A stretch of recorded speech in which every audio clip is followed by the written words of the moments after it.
Para mí es un verdadero privilegio que Virtual Educa y Caribbean University me hayan invitado para dar esta conferencia a mis colegas, compañeros y compañeras, tanto de la universidad como del Departamento de Educación, porque he tenido el privilegio a través de mi vida de compartir con excelentísimos profesionales independientemente de los lugares donde he trabajado.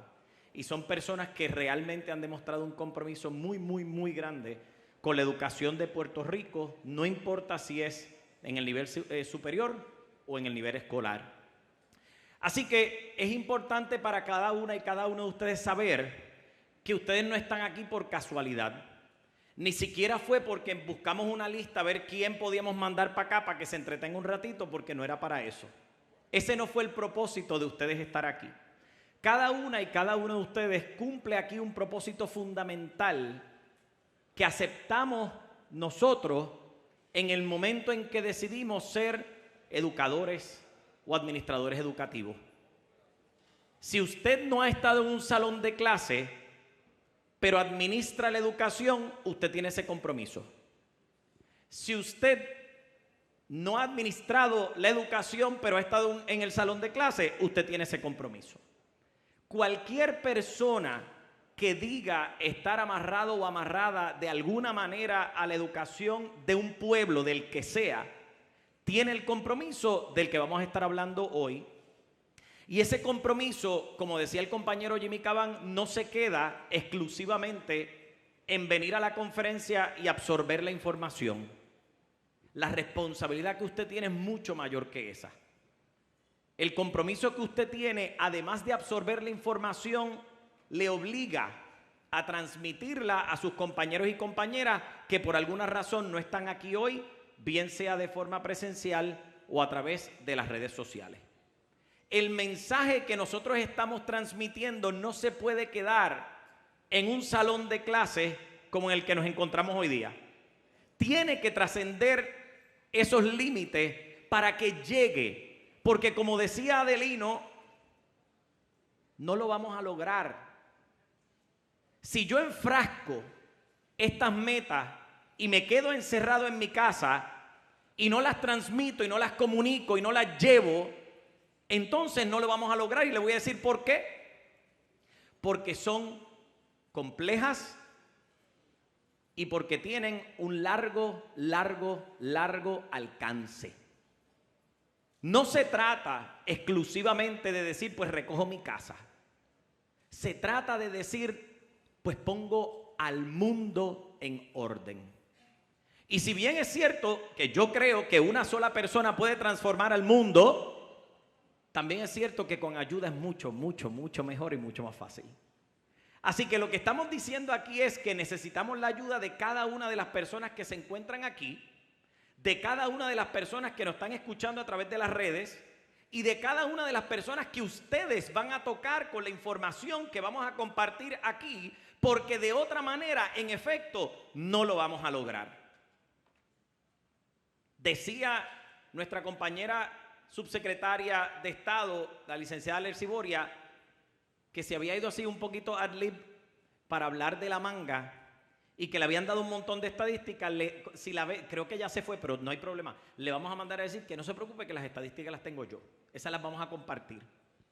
Así que sin que nos diéramos cuenta, las diferentes conferencias tenían un hilo conductor, los diferentes saludos tenían un hilo conductor que de alguna forma confluyen en esta presentación que yo les voy a dar, para que tengamos presente cuáles son las situaciones que nosotros nos enfrentamos y para que sepamos cuál es la información que queremos compartir, no solamente con mis colegas maestros y maestras o profesores y profesoras, sino también con mis estudiantes, con sus padres y madres, con cualquiera que sea su tutor o tutora, porque esto es verdaderamente importante. Y me gusta el privilegio de estar aquí, porque cada vez que me toca hablar a un grupo de personas, puede ser uno, pueden ser 1000, siempre pienso dónde queda esa pequeña semilla que yo voy a sembrar.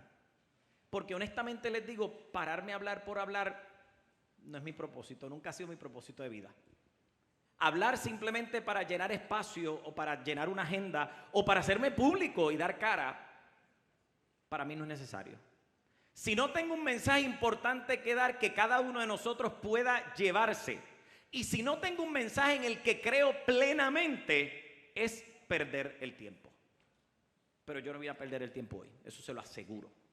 Yo no vine a perder el tiempo hoy. Vine a compartirles una información que me parece más que valiosa y en la que creo plenamente.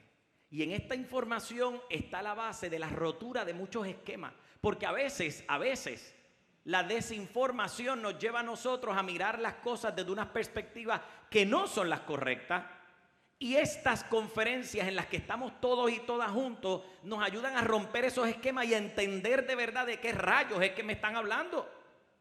Y con esa información, entonces, empezar a rectificar caminos que por alguna razón necesitábamos rectificar. Así que vamos a empezar con eso y vamos a hablar un poquitito sobre lo que es el desarrollo sostenible.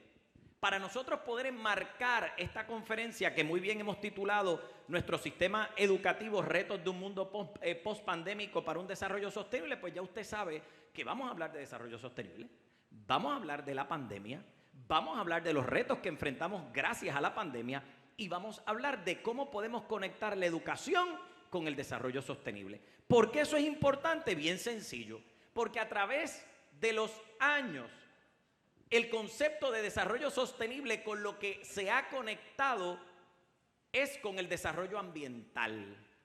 Nuestros maestros y maestras de ciencias ambientales conocen el concepto de desarrollo sostenible, implementan el concepto de desarrollo sostenible y lo enseñan en su salón de clase.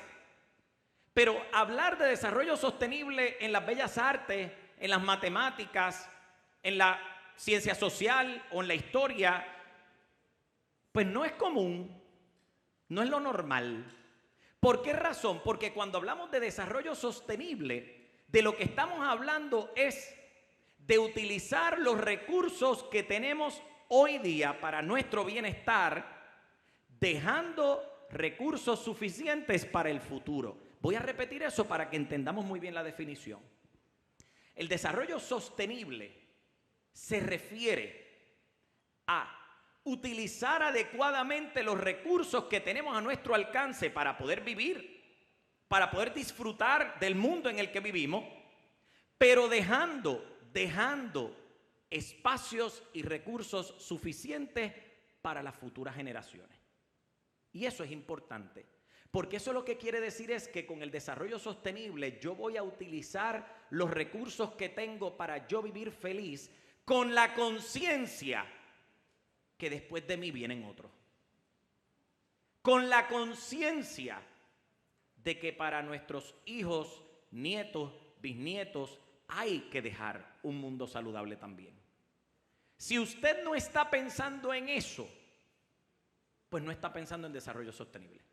Si la mirada suya es, yo disfruto ahora y el que venga atrás que arree, usted no está pensando en desarrollo sostenible. Y lamentablemente, por muchos años la actitud ha sido esa. A mí me toca gozarme esto, carpe diem para todo el mundo, y el que venga atrás que arree. Por eso es que hoy tenemos que hablar de desarrollo sostenible.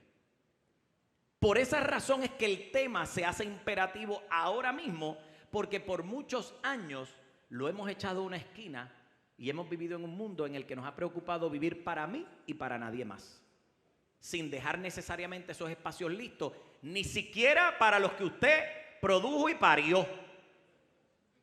Ni siquiera para eso. No hemos dejado espacio para ellos y ahora nosotros los que estamos aquí tenemos que empezar a correr. Como decía Adelino, tenemos que empezar a correr porque si no la meta no la vamos a alcanzar. En el 2015 la Organización de las Naciones Unidas estableció unas metas, unos objetivos de desarrollo sostenible. Esos objetivos que pretendíamos alcanzar, y usted va a ver ya mismito dónde es que estamos con eso. Pero el concepto de desarrollo sostenible se acuñó inicialmente en el 1987. Y desde aquel entonces estamos hablando de ese concepto como parte de lo que era el desarrollo ambiental. Sin embargo, tenemos que hacer la diferencia entre lo que es el desarrollo sostenible y el desarrollo sustentable, que a veces parecen dos palabras equivalentes, pero honestamente no lo son. no para los científicos y las científicas que se dedican a estudiar esto. ¿Okay? El desarrollo sustentable realmente habla pues precisamente del sustento, cómo yo logro un sustento adecuado para mí y para los que vienen de atrás. El desarrollo sostenible, como usted muy bien sabe, algo que se sostiene, algo que es sostenible, perdura a través del tiempo. Así que cuando yo hablo del desarrollo sustentable, yo estoy buscando proveer para mí y para los míos, o para los que me siguen.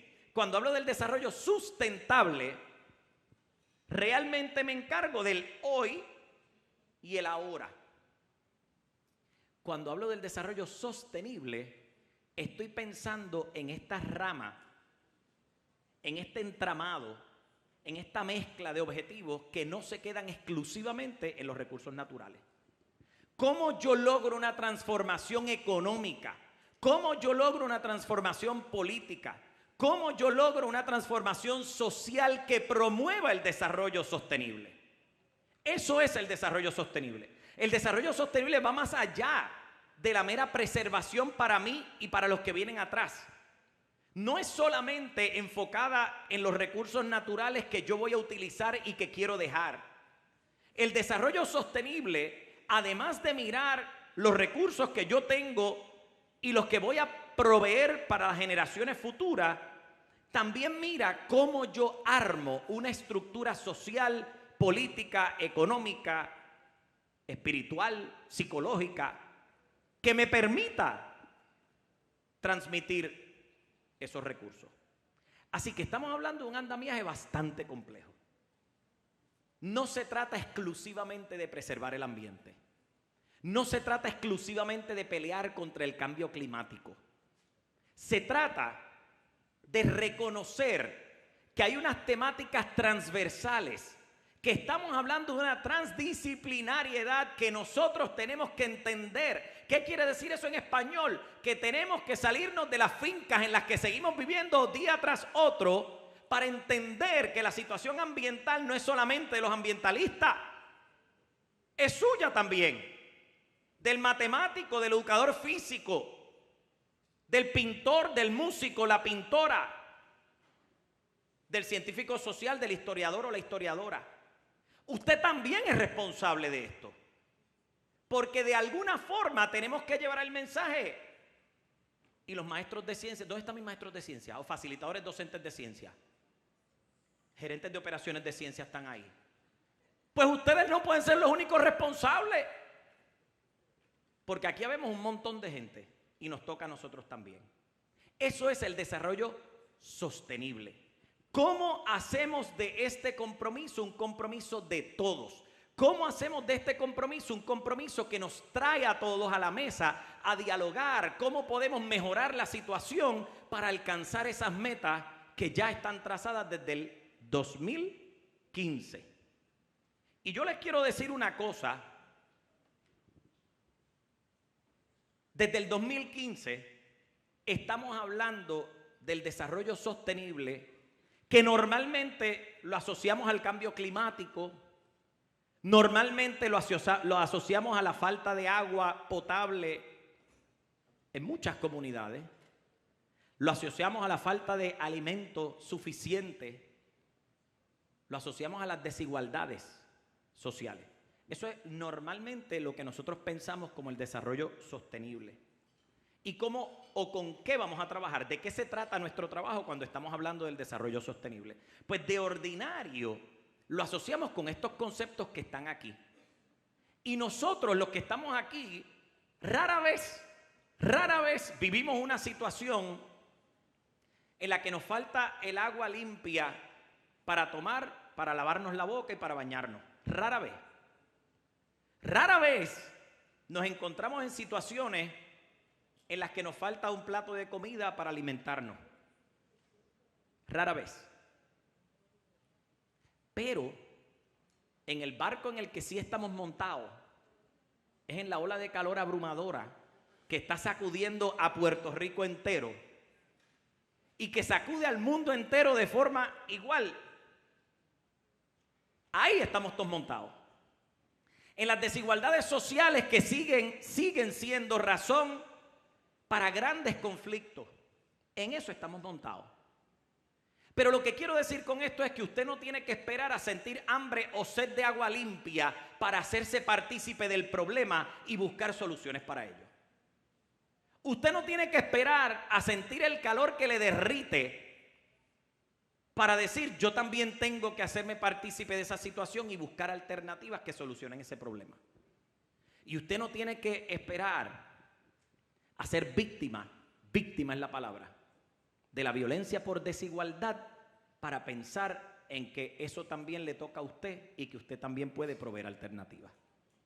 Eso es el desarrollo sostenible. El desarrollo sostenible es reconocer que eso existe en el mundo en el que nosotros vivimos y hacernos partícipe de eso. No es solamente aprendérmelo, no es solamente leerlo, no es solamente recitar estadísticas, no es solamente repetir de una forma o de otra que esto existe en el mundo. Es reconocer que existe y saber dónde estoy yo parado ahí. ¿Qué estoy haciendo yo para mejorar eso?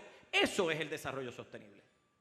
¿Cómo contribuyo yo a crear un ambiente más adecuado para aquellos que no tienen agua, para aquellos que no tienen comida, para aquellos que sufren la desigualdad o para aquellos que sufren una hora de calor que realmente es bastante difícil de abatir?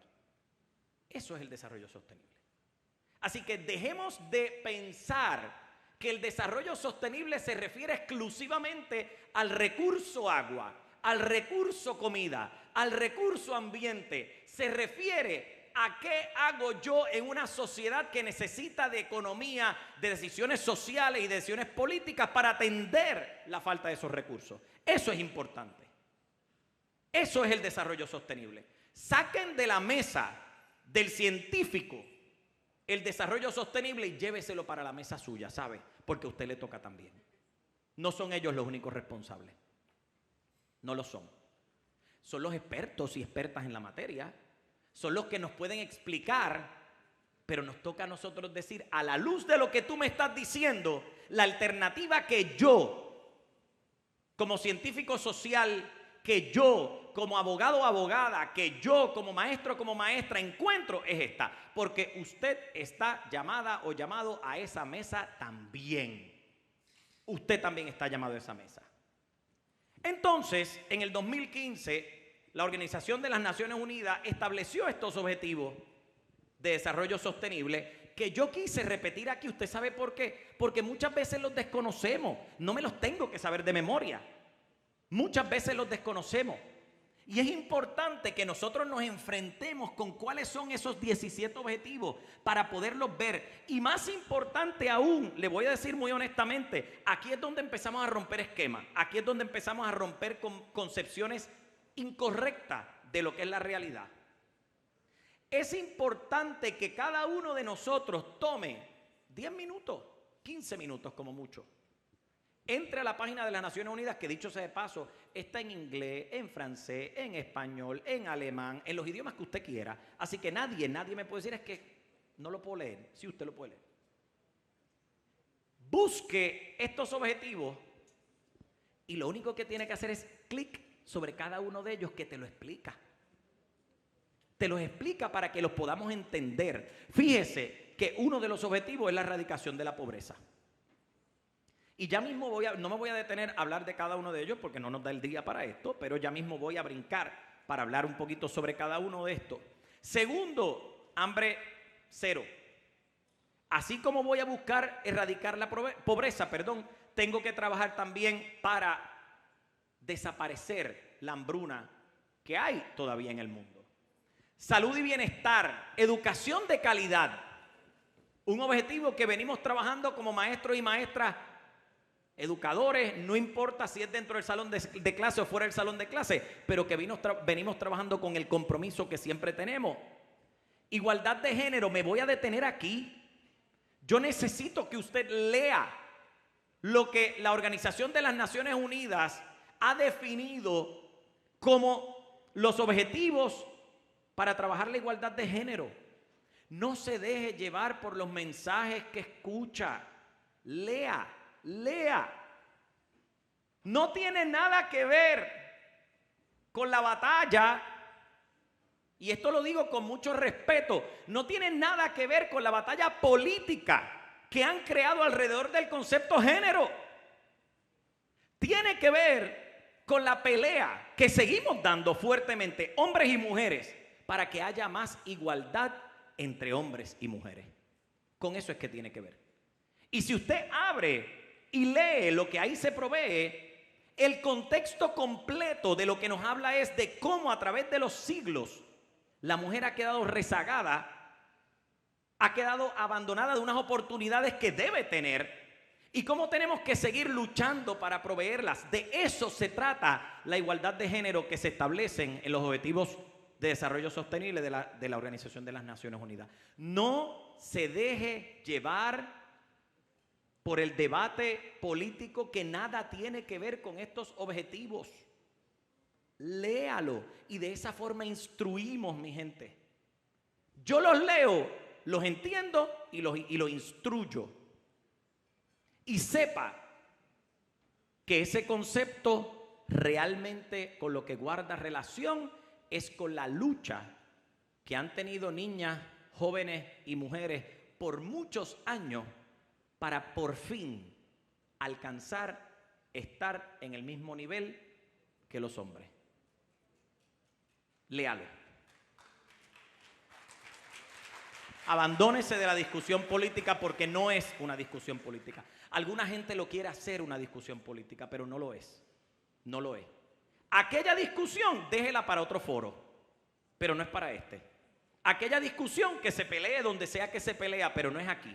Aquí estamos hablando de igualdad, de una igualdad que se viene peleando hace mucho tiempo y que todavía no se logra. Por eso está en los objetivos del 2015. ¿Okay? Agua limpia, energía asequible, está dentro de esos objetivos. ¿Cómo yo logro que las personas, como usted y como yo, sepa, como usted y como yo, que sienten y padecen y que respiran, también tengan agua buena para tomar, también puedan nutrirse con agua limpia, tengan energía que les permita vivir un día normal, prudente, que tengan alimento suficiente, que tengan un trabajo decente. Y a veces nosotros decimos, bueno, pero ¿y quién no quiere esto? ¿Quién no lo quiere? Parece como obvio, ¿no? Voy leyendo cada uno de estos objetivos y cada uno parece medio obvio. Y usted dice, bueno, pero es que la Organización de las Naciones Unidas como que se le fue la bola, porque ¿quién no quiere esto? ¿Por qué tienen que ser objetivos de desarrollo sostenible? Mi gente, porque hay gente que no los quiere. Aunque usted no se lo crea, hay gente que siente y padece que no cree en nada de esto. Que no cree que luchar por alimento para todos, por agua limpia para todos, por energía asequible para todos, por un trabajo digno para todos, por la igualdad, eso no es prioridad para mí. Eso es lo que dicen algunos. Y usted se sorprende. Y usted dice, ah, rayo, ¿y dónde vive esa gente? Entre nosotros viven. Caminan entre usted y yo, en cada uno de los países que usted representa. Por eso es importante que usted sepa que detrás de cada cuerpo que hay en este salón y detrás de cada cuerpo sentado frente a su computadora allá en su país, en Colombia, en España, en República Dominicana, en México, Argentina, hay millones de personas detrás de ustedes que necesitan escuchar esto, porque necesitan de su ayuda, porque por cada uno de esos hay otros que no quieren que nada de esto ocurra. ¿Okay? Reducción de desigualdades, ciudades y comunidades sostenibles, producción y consumo responsable, paz, paz. ¿Usted sabe lo que es tener que reclamar la paz como parte de un objetivo fundamental del mundo? Tener que decir que la paz, la justicia y las instituciones sólidas es un objetivo, es una meta. ¿Usted sabe lo que eso quiere decir? Si es la meta, es que no la tengo todavía. ¿Me sigue?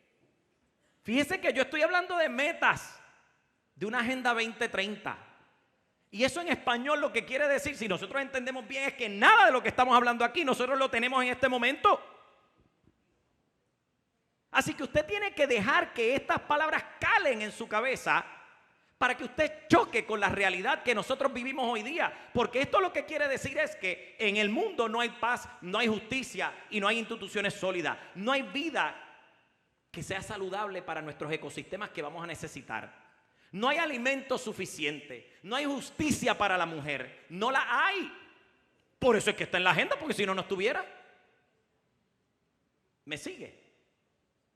O sea, vamos a darnos cuenta de que la razón por la cual estos objetivos se encuentran en la agenda de la Organización de las Naciones Unidas es porque esta es la meta que quisiéramos alcanzar. Y ya Adelino nos dijo ahorita, no lo vamos a lograr. Esa fue su sentencia. Yo voy a cancelar eso en este momento y voy a decir que nosotros vamos a seguir peleando hasta que se nos quede sin gota de aire el pecho para alcanzar estas metas. Porque de otra manera, de nada vale que estemos aquí. Entonces yo quiero enfrentarlos a esto y quiero adelantarle. Esto es Estados Unidos solamente. Aquí no tengo ejemplos de ningún otro lugar. Así que yo quiero que mis compañeros y compañeras de República Dominicana, de España, de México, de Argentina, de Colombia, los que están aquí y los que nos están viendo a través de las redes, busquen sus ejemplos. Realmente estos son aquellos que tienen un poco de sentido para mí porque fueron con los que me familiaricé a través de mi vida. Pero si usted se acuerda, ustedes se acuerdan de la canción We Are the World, y yo estoy seguro que todos son igual de jóvenes que yo. No me venga con que no me acuerdo. We Are the... esa misma. ¿Y usted se acuerda por qué salió esa canción? Por el hambre en el mundo. ¿Y usted sabe cuándo salió esa canción? En el 1985. Quiere decir que par de añitos antes de los objetivos 2015 ya estábamos hablando de esto.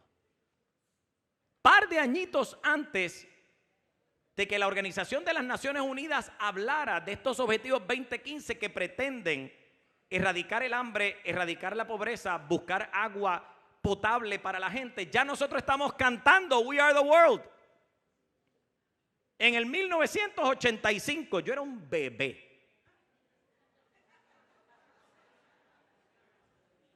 Y me acuerdo de la canción. Un niñito chiquitito, y desde aquel entonces ya estamos hablando de esto.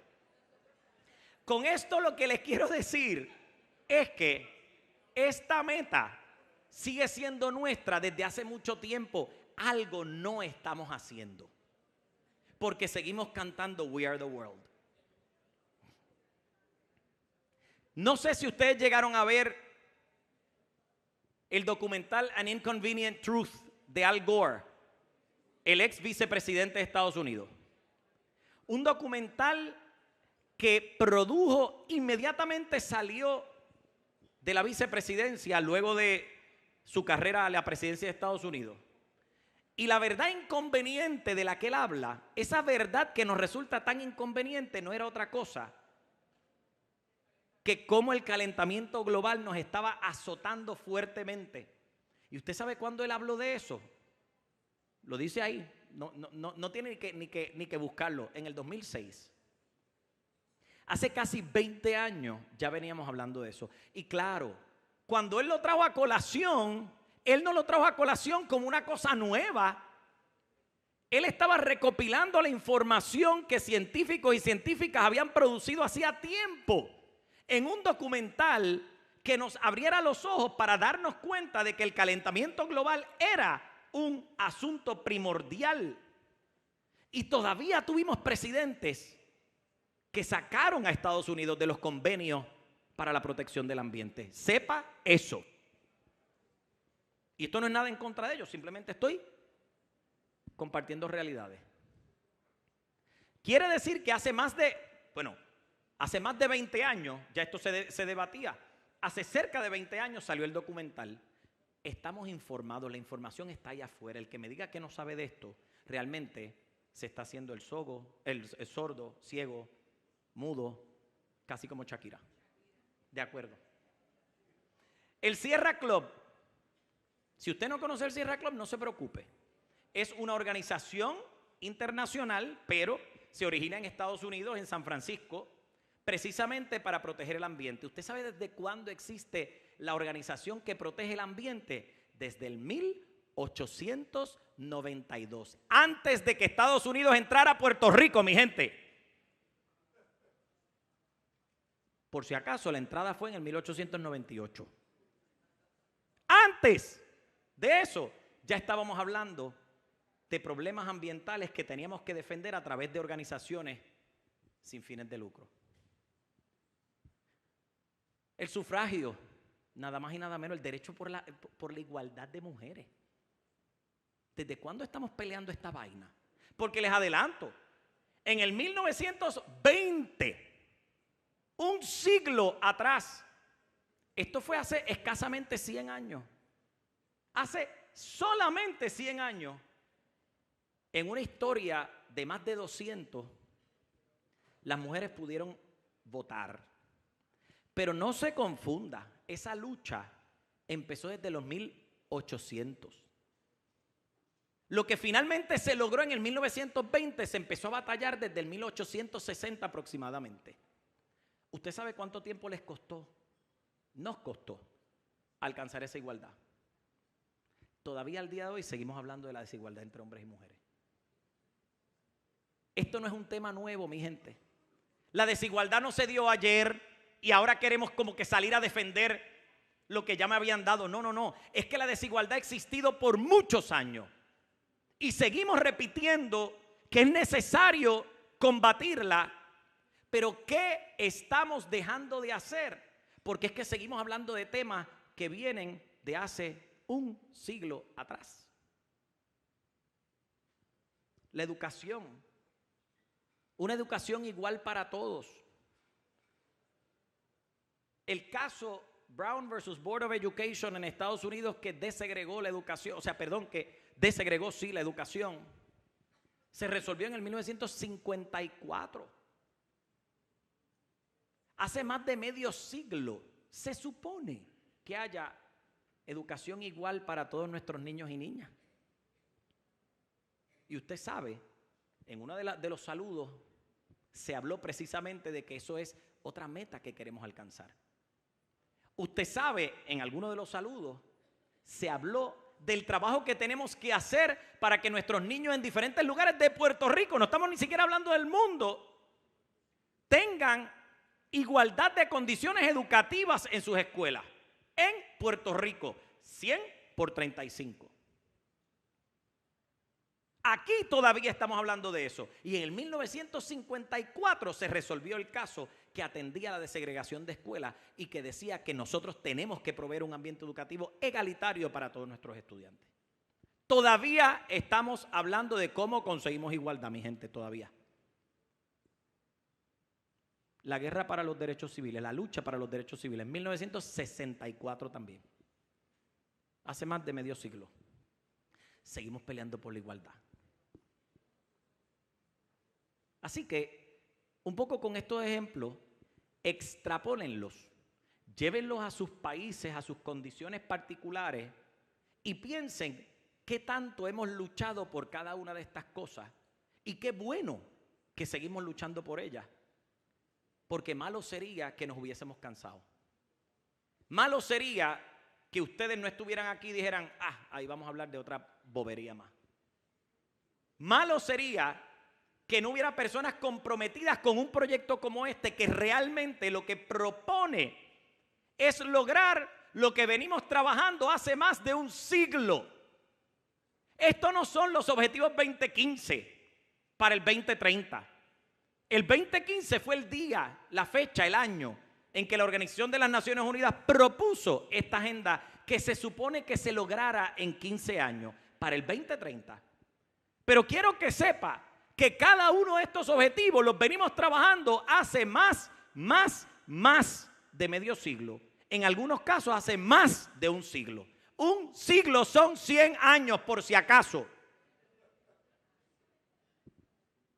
Por eso de clarificar, porque aquí estamos todos para aprender.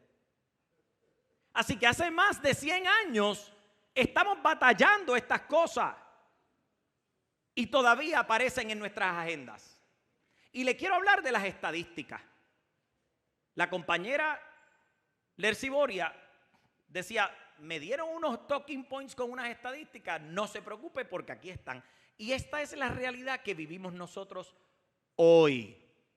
2023, by the way, dicho sea de paso, nos quedan 6 años y 3 meses para alcanzar el 2030.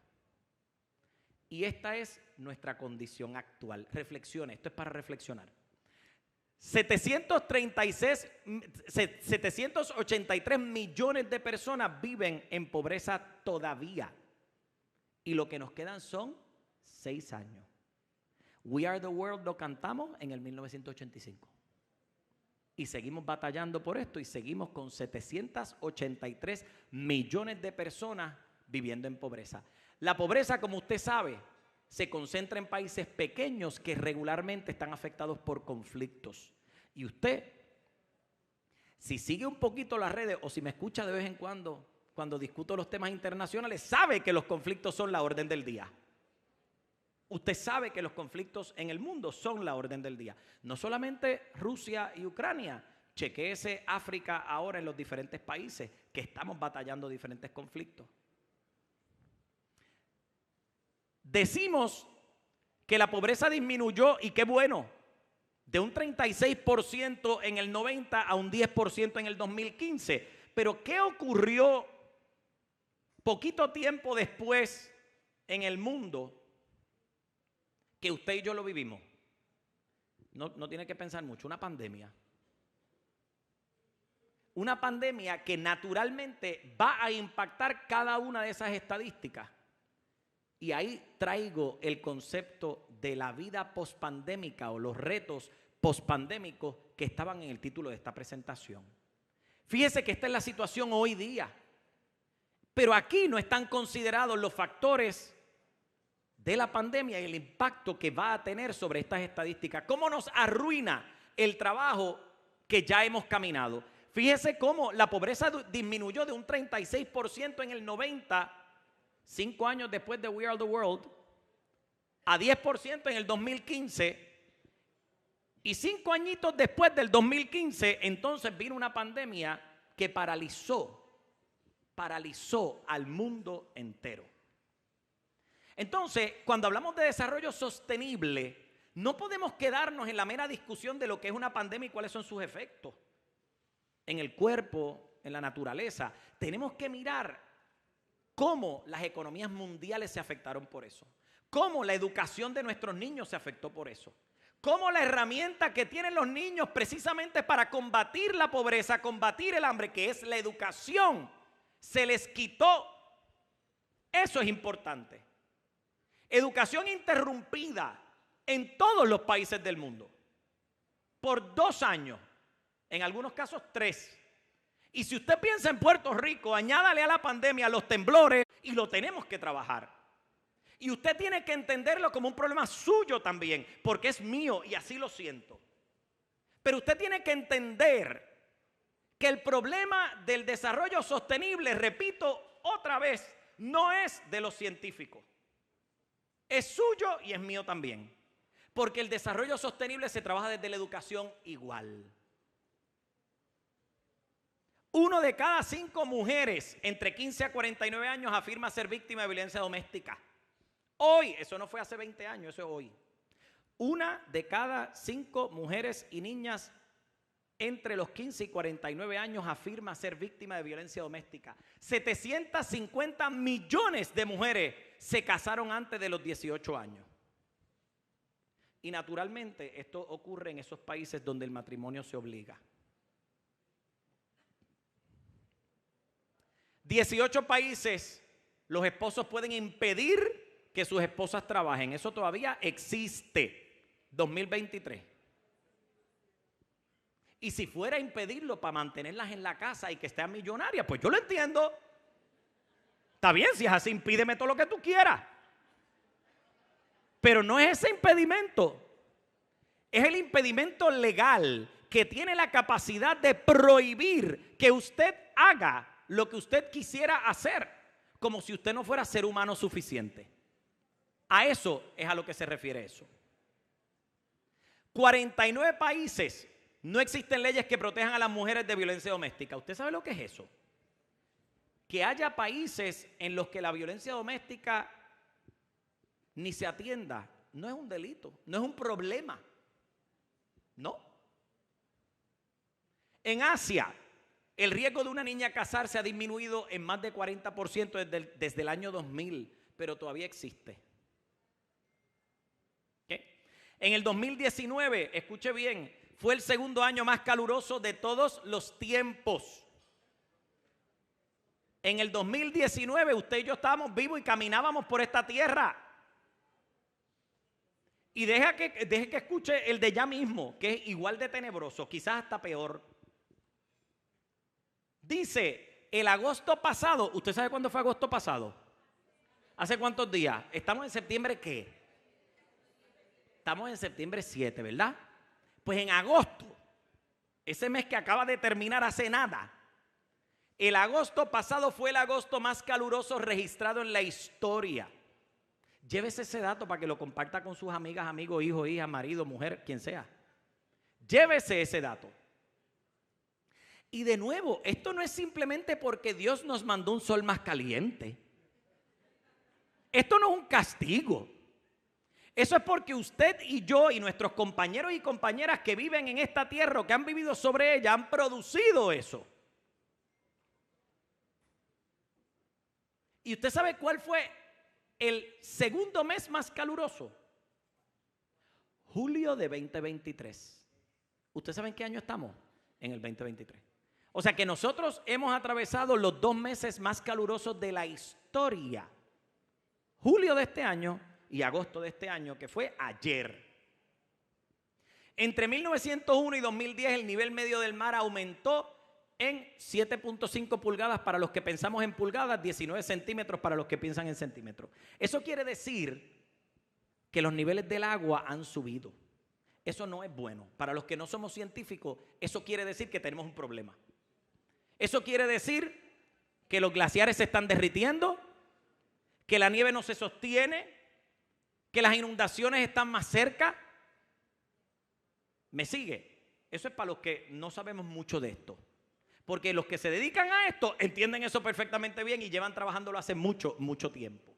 ¿Okay? El número de personas que huye de guerras y conflictos superó los 70 millones en 2018. Los que huyen de conflictos. Y esto es reciente. Y dije 2018. ¿Cuándo fue que escribimos los objetivos del 2015? Pues en el 2015. Así que añitos después todavía tenemos estas estadísticas. 1 de 4 niños en el mundo nunca se registran en la escuela. No se registran en los registros demográficos. Lo que quiere decir que esos niños no existen para los fines legales pertinentes. Y usted dice que quiere decir eso en español. Pues mire, bien sencillo. Si usted no existe como ciudadano, porque no se olvide que el registro demográfico es la forma de validar no solamente quién es su padre y su madre, es validar que usted nace al mundo legal, porque usted puede nacer al mundo físico y puede andar por ahí, pero al mundo legal que le permite reclamar los derechos que le corresponden, si usted no está inscrito, usted no existe. Quiere decir que tengo 1 de cada 4, mire a su lado, mire, en esta mesa yo tengo 4 personas, 1 de ellos no estaría inscrito, eso es lo que eso quiere decir. 1 de estos que está aquí, eso en español, en matemática, es el 25% de los niños del mundo. 25% es una peseta de $1. Y a mí cuando yo era chiquito, si me quitabas una peseta íbamos a tener problemas. Así que ya usted entiende la gravedad de esa situación. Usted dice, 25, pues eso no es 50. Que usted tenga 4 pesetas para comprarse una empanadilla y le quiten una. Y no se la pueda comprar. Va a haber un problema. Pues eso lo que quiere decir es que el 25% de los niños del mundo no gozan de los derechos que los demás pueden gozar porque no los inscriben, no están registrados. ¿Ok? 28.5 millones de niños en edad escolar, los que usted y yo atendemos, que no asisten a la escuela, viven en áreas afectadas por conflictos. Así que el conflicto no es solamente una mera batalla política, mi gente. El conflicto no es solamente una lucha por el terreno. El conflicto no es solamente plantar bandera para decir esto es mío. El conflicto tiene estos resultados que al final del día usted y yo no los vemos, pero ellos sí los ven y ellos sí los sufren. Tenemos ahí 28.5 millones. 28.5 millones. ¿Usted sabe cuánta gente vive en Puerto Rico? 3.2. Multiplique eso por 7 y esa es la cantidad de niños en el mundo que no puede ir a la escuela gracias a conflictos bélicos. Entienda eso. Ponga Puerto Rico 7 veces. Esa cantidad de niños, no de gente, de niños, no van a la escuela por conflicto. 31% de todos los presos permanecen detenidos sin sentencia. Y usted dice, bueno, los presos que se fastidien, allá ellos con su problema. Pero usted sabe lo que quiere decir eso. Que nosotros tenemos personas que no han sido sentenciadas, que ni siquiera sabemos si son culpables y permanecen presos. Yo no querría eso para mí, ni para usted tampoco, ni para nadie realmente. 13% de la población mundial no tiene acceso a servicios modernos de electricidad. 13%, eso es un montón. La energía es el principal detonante del cambio climático. Entonces, esa es la realidad que nosotros vivimos hoy día, 2023. Esa es nuestra realidad. Esa es nuestra realidad. 2015 se publicaron los Objetivos de Desarrollo Sostenible. Esta es nuestra realidad. Entonces usted me pregunta, ¿por qué yo sigo pensando en estas cosas? Porque llevamos más de un siglo peleándola y todavía las estamos viendo. Así de sencillo. Porque no ha habido gente suficiente preocupada por estos asuntos que den la batalla para poder erradicar como aquí se ha establecido. Así que el llamado es a que nosotros seamos ese grupo. No solamente nosotros como guerreros o guerreras, sino también como transportadores de la información, que llevemos el mensaje, que entendamos el mensaje para llevarlo, que usted se dedique a estudiarlo y a comprenderlo para que no se engañe con el discurso político que muchas veces ocurre y usted sepa lo que de verdad está defendiendo. Porque ciertamente los grandes intereses van a llamar y van a empujar en otra dirección. Y usted tiene que saber dónde están sus intereses. ¿Dónde están los suyos? Entonces, tenemos que hablar de sostenibilidad. Y es importante que hablemos de sostenibilidad.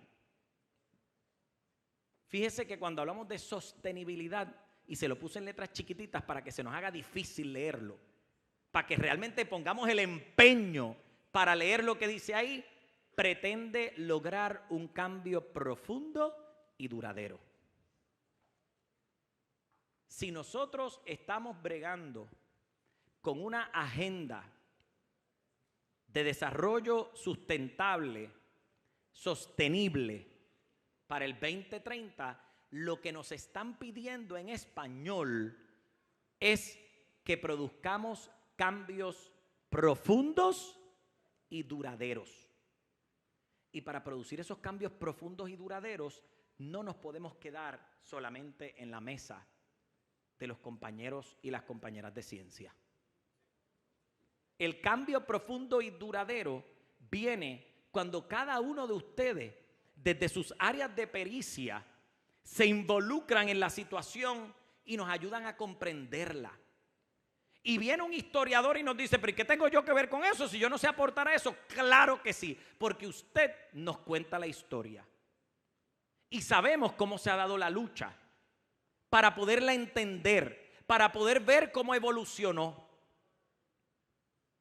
Y el de Bellas Artes nos dice, ¿y qué tengo yo que ver con eso? Claro que sí, porque usted integra la sabiduría a través de unas artes que permiten que cada uno de nosotros exprese su verdadero sentir. La música, el baile, la pintura. Y los de educación física dicen, pues que yo no soy científico. Claro que sí. Usted se encarga de poner a mover esos cuerpos humanos desde el cerebro allá adentro hasta el cuerpo físico. Porque no solamente es mover el esqueleto, hay que también mover ese cerebro. Conocer la salud es parte de lo que promueven nuestros maestros y maestras de educación física. Ya matemática, lengua, inglés, español, francés, la que usted enseñe, pues casi parece más obvio. ¿Por qué están a la mesa? Bueno, porque me tengo que saber comunicar, porque tengo que saber entender estas estadísticas para saberlas trabajar. Lo que quiero decir con esto es, mi gente, que aquí ninguna ni ninguno está exento. Todos estamos llamados a esta mesa, todos estamos llamados a esta mesa de un proyecto de sostenibilidad. Porque si queremos hacer cambios profundos y duraderos, tenemos que involucrarnos todos. Esto no es cuestión de una persona o un grupito nada más. No es cosa de ellos nada más. ¿Okay? ¿Qué pasa con la educación entonces? Porque al final del día, la otra parte del título de la ponencia era los retos en la educación para un mundo pospandémico. Bueno, pues lo más importante es que la educación en los diferentes lugares del mundo promueve la movilidad social. Es la clave para que salgamos de la pobreza. Por lo tanto, si una de las metas es erradicar el hambre, buscar agua limpia, poder erradicar la pobreza, tenemos que apostar a la educación. Y pues, qué cosa más interesante que los que estamos aquí somos educadores y educadoras. Así que estamos apostando a nosotros mismos. Mire qué bendición. Estamos apostando a que nosotros podemos transformar al mundo y alcanzar esos objetivos de desarrollo sostenible, porque ustedes y yo como educadores y educadoras somos la clave. Somos nosotros. Somos los que tenemos el conocimiento, la pericia, y por encima de eso tenemos las destrezas necesarias para enseñar. No todo el mundo sabe enseñar, mi gente, y usted lo sabe. Así que nos toca a nosotros capacitar, educar, enseñar, llevar el mensaje. En la última década aumentó la tasa de matriculación en todos los niveles escolares. Eso es una buena noticia para nosotros. Esto es a nivel del mundo. ¿Okay? En el 2018, alrededor de 260 millones de niños y jóvenes aún estaban fuera de la escuela. Aumentó la matriculación y todavía tenemos 260 millones de niños y jóvenes fuera de la escuela. Más de la mitad de los niños no alcanzan, escuchen bien, más de la mitad de los niños del mundo, escuche bien, esto no es un problema de Puerto Rico, no es un problema de Colombia, no es un problema de República Dominicana, ni de Argentina, ni de España. Más de la mitad de los niños del mundo no alcanzan los estándares mínimos de competencias en lectura y matemática. Más de la mitad. Mire a su alrededor y piense que toda esta gente que está acá al lado hasta el final no sabe leer y no sabe matemática. Solamente los de acá. Más de la mitad de la gente, de los niños, del mundo, no tienen las competencias y las destrezas necesarias en lectura y en matemática. Y usted sabe lo importante que es eso, ¿verdad? O se lo debo explicar. Porque si el nene no sabe leer, el nene no va a entender la ciencia, el nene no va a entender el arte, el nene no va a entender la educación física, el nene no va a entender la matemática, el nene no va a entender el estudio social o la disciplina, no va a entender nada. La clave está precisamente ahí. Y nosotros tenemos que apostar a eso precisamente.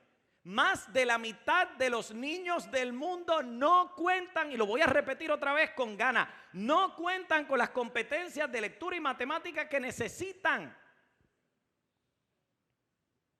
Nos toca lanzarnos a la calle, mi gente. Esto no, el llamado no es otro, que nos toca lanzarnos a la calle.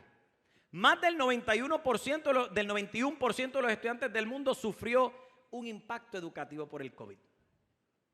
Más del 91%, eso es casi la totalidad de los niños. ¿Y usted sabe cuáles no? ¿Cuáles no sufrieron impacto educativo por el COVID? Dígalo alto.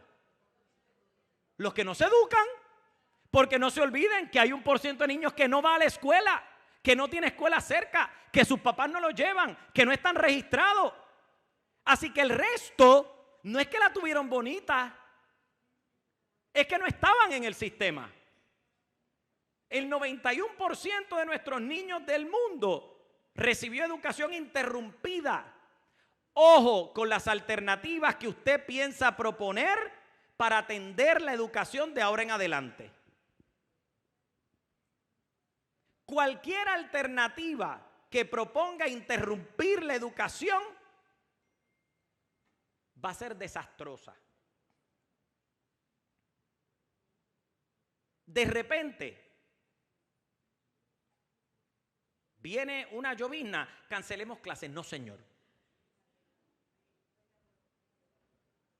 El sol brilla más fuerte, cancelemos. No, señor. Me soplo con un abanico, pero no cancelo clases. Sepa que nuestros padres y madres, a menos que sean maestros y maestras como usted y como yo, no tienen las herramientas para trabajar con nuestros niños en sus casas. Ya lo demostraron.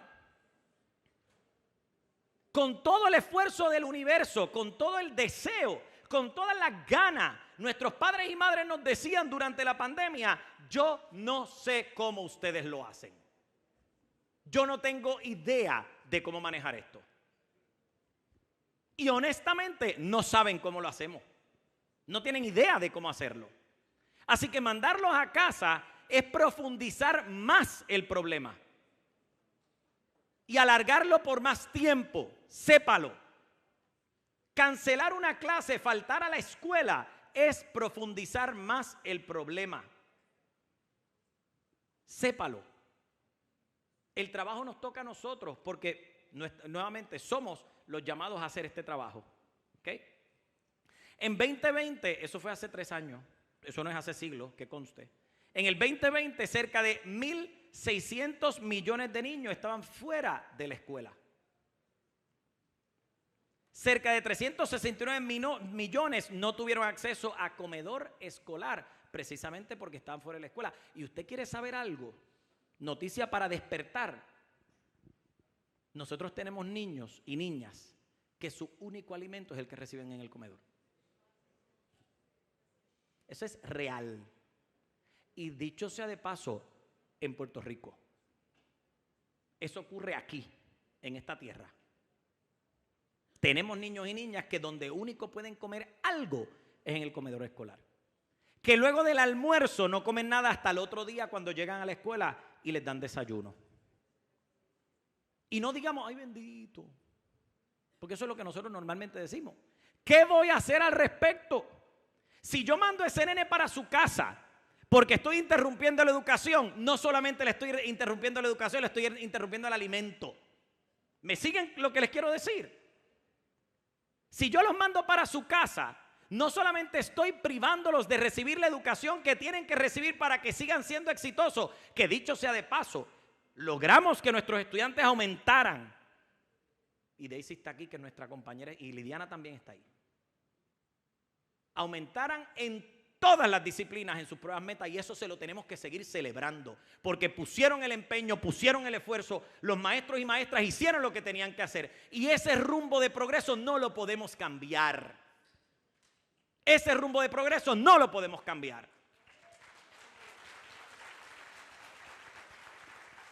Eso es de lo que se trata el desarrollo sostenible. Cómo yo propongo cambios que se puedan sostener, pero yo no puedo dar un paso para el frente y 15 para atrás.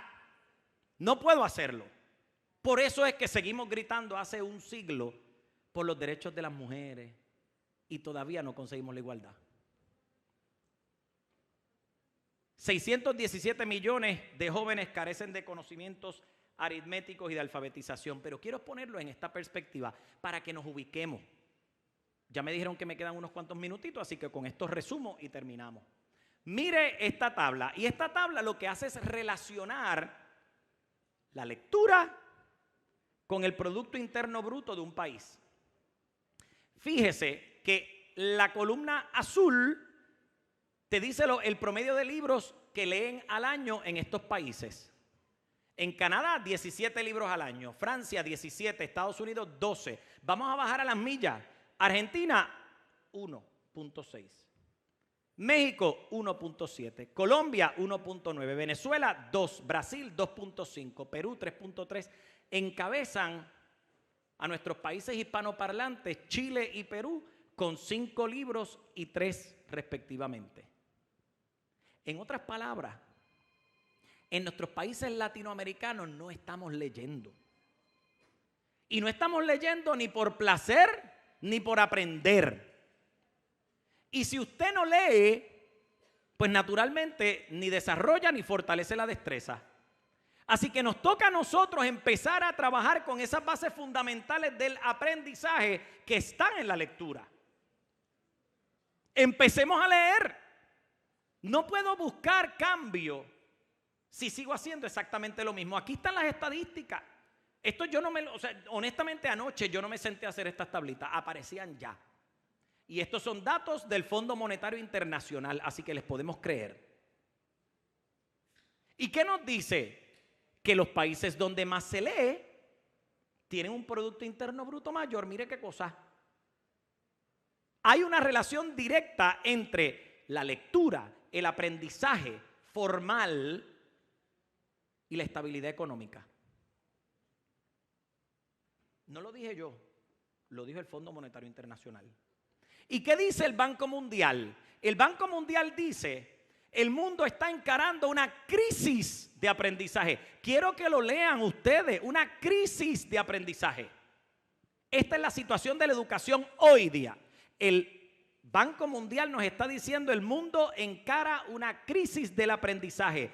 Cuando hay países que tienen acceso significativo a la educación, estar en la escuela no equivale a aprender. Voy a repetirlo, dice ahí lo que marqué en azul clarito. Mientras hay países que han aumentado significativamente el acceso a la educación, estar en la escuela no es la misma cosa que aprender. Yo puedo mandar a los muchachos a la escuela a llenar los pupitres. ¿Están aprendiendo? Ahí es que está. Cientos de millones de niños alcanzan la juventud sin siquiera tener, lo dice ahí, eso se lo subrayé, sin siquiera tener las destrezas básicas para calcular el cambio de una transacción. Yo te doy $1 y tú me devuelves ¿cuánto es que supone que me devuelva? No tienen eso. No saben leer las instrucciones de un médico. No pueden entender el itinerario de la guagua que tienen que tomar para llegar a la escuela. Cientos de millones, no dice cientos de niños, cientos de millones. Y lo dice el Banco Mundial. Y también dice lo siguiente. Dice que la educación está en el centro de la construcción del capital humano. ¿Y de qué estamos hablando nosotros hoy del desarrollo sostenible? De que si no es con el capital humano no lo vamos a lograr. Al principio les dije que uno solo no puede. Los científicos solo no pueden. Tenemos que sumarnos a esa mesa de trabajo. Y si yo quiero generar capital humano suficiente para sentarnos a esa mesa y lograr los cambios que nos tenemos propuesto, pues yo tengo que apostar a la educación. Una educación que es irreemplazable. No le tenga miedo a nada. Porque también están escuchando que si la inteligencia artificial nos viene a suplantar, no hay forma que nos suplante. No hay manera que nos suplante. Es más, la inteligencia artificial nos huye porque le tiene miedo a este problema. No quiere saber de este problema. ¿Y qué dice el Banco Monetario Internacional? El Banco Mundial dice que las investigaciones demuestran que escuche bien, que la productividad del 56% de los niños del mundo será menos de la mitad. Repito, la productividad del 56% de los niños del mundo será menos de la mitad de lo que pudo haber sido si hubiesen tenido una educación completa. Más de la mitad de los niños van a tener menos de la mitad de la productividad que necesitan. Eso es lo que dice eso. Y yo le voy a decir algo que siempre le digo a mis compañeros y compañeras cuando estoy en una reunión y con esto casi cierro. Si usted se quiere retirar al igual que yo, más vale que nos pongamos a hacer el trabajo. Porque cuando a esta generación que nos sigue le toque sustituirnos, porque yo espero que yo no con ansias locas los espero, para que hagan este trabajo, para que asuman esta función. Pero si usted y yo no los preparamos, nos va a tocar extender nuestro tiempo y usted no se va a poder retirar porque no va a haber más nadie que lo haga. Y alguna gente dice, pues mira qué bueno, pues tengo trabajo, yo me quiero disfrutar la vida también. Si usted pretende retirarse alguna vez en la vida, apueste a sus estudiantes, ¿sabe? Métale caña, porque son ellos los que nos van a sustituir. Y si el 56% va a tener menos de la mitad de las destrezas que usted tiene para hacer el mismo trabajo, tétrico es el cuadro. Tétrico, esa es la realidad. Yo les estoy pintando la realidad tal cual. ¿Qué puedo hacer como alternativa? Muy sencillo. Usar la evidencia que tenemos para tomar decisiones. No hay que reinventar la rueda. Yo tengo que tomar decisiones basadas en la evidencia que existe. Y si yo quiero cambiar al mundo, pues tengo que saber cómo está el mundo, dónde está el mundo, qué puedo hacer por el mundo. Conozca el dato, conozca la evidencia. Segundo, medir quién aprende y quién no. Decíamos ahorita, nuestros niños están yendo a la escuela pero no están aprendiendo. Pues yo tengo que medir quién aprende y quién no. ¿Qué pasa con el que no aprende? Esto no es un relajo. Dar una F no es una broma. Cuando yo doy una F, yo estoy fracasando, eso es la palabra, fracasando a un estudiante. ¿Por qué fracasó? ¿Qué no tiene? ¿Qué necesita? ¿Cómo lo arreglo? Esa es la pregunta. Aprenda a medir quién aprende y quién no. ¿Cómo puedo atender la problemática con tiempo para no esperar a la F? ¿Cómo la atiendo con tiempo? ¿Cómo voy midiendo la ejecutoria de tal manera que yo sepa de antemano dónde tengo que apretar tornillos y tuercas? Tengo que conocer las competencias y destrezas necesarias para competir en el mundo. Si yo no sé qué es lo que está pidiendo el mundo hoy día, no sé qué voy a enseñar. Y les voy a decir una cosa. Decíamos ahorita al principio que seguir haciendo lo mismo esperando diferentes resultados es el significado, es la definición de la demencia. La demencia es seguir haciendo lo mismo esperando resultados distintos. Y aquí nos está diciendo que si yo conozco cuáles son las competencias que se esperan de mis estudiantes de hoy día, que no son las mismas suyas y las mías, mi gente. Las que se esperaban de usted y de mí en nuestros momentos no son las que esperamos de ellos hoy día, son distintas. Yo tengo que conocerlas para poderlas enseñar y poderlas atender. ¿Cuáles son las destrezas que se espera de mis estudiantes hoy día? Enfocarnos en la interpretación de información en el pensamiento crítico. ¿Cómo yo logro que mis estudiantes empiecen a desarrollar la capacidad de pensar críticamente?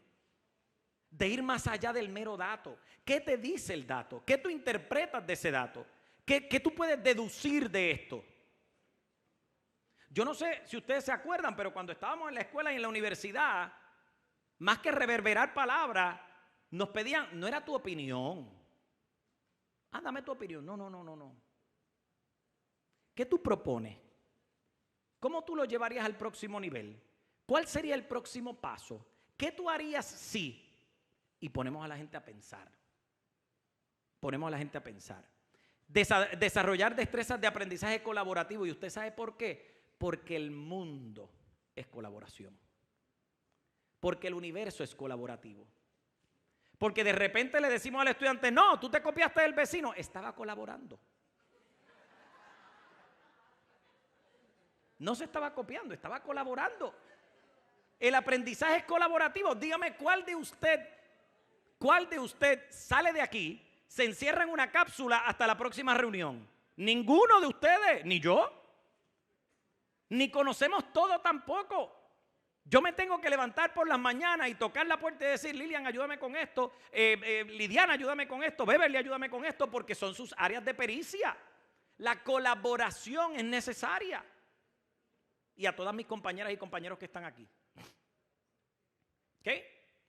tenemos que no enfocarnos solamente en el estudiante, también pensar que el maestro o maestra necesita esa colaboración. Convertir al educador en facilitador del aprendizaje. Adoptar tecnologías para el aprendizaje. En un mundo en el que nuestros estudiantes nacen con una computadora en las manos, yo tengo que enseñar de la forma en la que ellos aprenden y no de la forma en la que a mí me enseñaron. Y se nos hace tan difícil romper con eso. Qué difícil es aprender a enseñarle a mis estudiantes de la forma en la que ellos aprenden y no de la forma en la que a mí me enseñaron. A mí me enseñaron porque así era que funcionaba, pero ellos aprenden de una forma distinta y usted tiene que aprender cómo es que eso ocurre. ¿Okay? Desarrollar destrezas de gerencia y manejo de salón de clase para que nuestros maestros tengan esa habilidad. Trabajar la educación diferenciada. Saber que mis niños en el salón de clase no todos son iguales. Eso es educación diferenciada. Algunos expresan su conocimiento de una forma y otros de otra. Y usted quiere encajonarse en el examen y solamente el examen y nada más que el examen. Y si el muchachito prefiere, qué sé yo, brincar y saltar y explicárselo con un drama, pues mire, señor, déjelo que haga el bendito drama, por el amor de Cristo. ¿Cuál es el problema? Enseñar como nuestros estudiantes aprenden. Y aquí, solamente para ponerlos en perspectiva, aquí están los porcientos de las personas con acceso al internet. Mire que en países de bajo ingreso hay la gente con internet en el 2015 y en el 2005 son prácticamente los mismos. Y si nosotros queremos una niñez global competitiva, tenemos que trabajar con esto. Tenemos que trabajar con esto. Países de alto ingreso, pues ciertamente hay una diferencia bastante grande. En países de poco ingreso, la diferencia entre el 2005 y el 2015, mínima. Y nosotros tenemos que buscar eso. Así que si usted quiere dejar huellas en el mundo, hágase dueño o dueña de esto, lléveselo al pecho, trabájelo y créalo como yo lo creo, porque la verdad, necesitamos de cada uno y de cada una de ustedes. Este cambio no se logra desde la mesa de los científicos. Los científicos no van a entender la relación social. Los científicos no van a entender el recuento histórico. Se lo tenemos que proveer nosotros también para que ellos lo puedan entender y lo puedan integrar. Así que gracias por escucharnos, por estar, por participar, por tomar esto en serio, porque realmente esto es muy serio.